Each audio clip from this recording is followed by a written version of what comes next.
இன்னைக்கு நம்ம இன்னொரு கதை பத்தி தெரிஞ்சுக்கலாமா?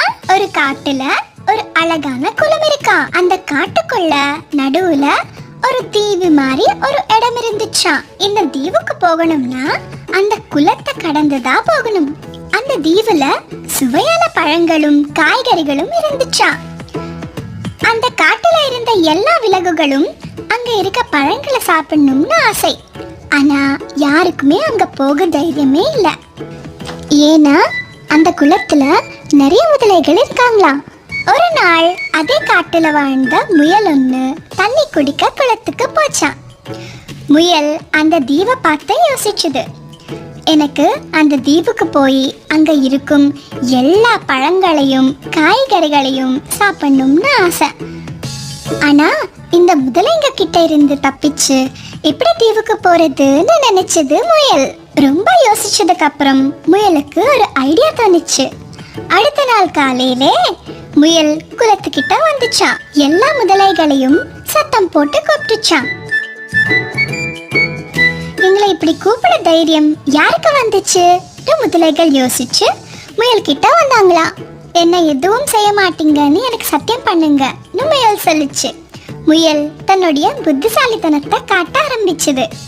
கவலைப்படாத, சொல்லு, நாங்க உன்னை எதுவுமே பண்ண மாட்டோம்னு ஒரு முதலை சொன்னது. இந்த காட்டோட ராஜா இங்க இருக்கும் எல்லா விலங்குகளுக்கும் ஒரு பெரிய விருந்து வைக்கணும்னு நினைக்கிறாரு. அதுக்கு காட்டுல இருக்க விலங்குகளோட ஒரு பட்டியல் ரெடி பண்ணாரு. நீங்க என்ன எதுவும் பண்ணலன்னா உங்களை எத்தனை பேருன்னு என்ன சொன்னாரு. உங்களை எண்ணி எத்தனை பேருன்னு நான் ராஜா கிட்ட சொல்லுவேன்னு முயல் சொல்லுச்சு. எல்லா முதலைகளும் அவங்களுக்குள்ளேயே கொஞ்ச நேரம் பேசிக்கொண்டாரு. அப்போ சரி, எப்படி எங்களை கவுண்ட் பண்ணுவேன்னு ஒரு முதலை கேட்டுச்சான். நீங்க எல்லாரும் ஒரு வரிசையில நில்லுங்க. நான் உங்க முதுகு மேல ஏறி குதிச்சிட்டேன்னா நான் ரொம்ப ஈஸியா கவுண்ட் பண்ணிடுவேன்னு பதில் சொல்லுச்சு முயல். முயல் சொன்னபடியே எல்லா முதலைகளும் செஞ்சது. அந்த வரிசை குளத்தோட கரையில இருந்து தீவி கரை வரைக்கும் இருந்துச்சான். முயல் உடனே குதிச்சு வெற்றிகரமா தீவுக்கு போய் சேர்ந்துச்சு. அந்த நாள் முழுக்க முயல் எல்லா பழங்களையும் காய்கறிகளையும் சாப்பிட்டு நல்லா ரெஸ்ட் எடுத்து சாயங்காலமா தீவுடைய கரைக்கு வருது. காலையில போன முயல் இன்னும் ஏன் திரும்பி வரல? எல்லா முதலைகளும் தீவின் கரையில காத்திருந்தாங்க. இவ்வளவு நேரம் என்ன பண்ணிட்டு இருந்த? முயலை பார்த்ததும் கேட்டுச்சு ஒரு முதலை. நான் இங்க எண்ணிக்கையில மாட்டிக்கிட்டேன். உங்களை எவ்வளவு பேருன்னு கவுண்ட் பண்றது அவ்வளவு சுலபம் இல்லை. இன்னும் ஒரு முறை காலையில இருந்தது போல அந்த வரிசையில நில்லுங்க. இந்த முறை நான் கண்டிப்பா கரெக்டா கவுண்ட் பண்ணிடுவேன் சொன்னுச்சு முயல்.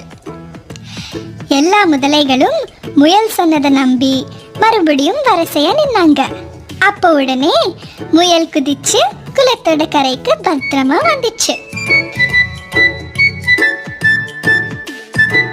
அதனால குட்டீஸ், நீங்க பாத்தீங்களா எப்படி முயல் புத்திசாலித்தனமா முதலைகள் கிட்ட இருந்து தப்பிச்சதுன்னு? நம்மளும் இப்படிதான் இடத்துக்கு ஏத்த மாதிரி யோசிச்சு நம்ம நினைச்சதை செய்யணும். இன்னும் நிறைய கதைகளுக்கு இந்த சேனலை சப்ஸ்கிரைப் பண்ணுங்க. பாய் குட்டீஸ்.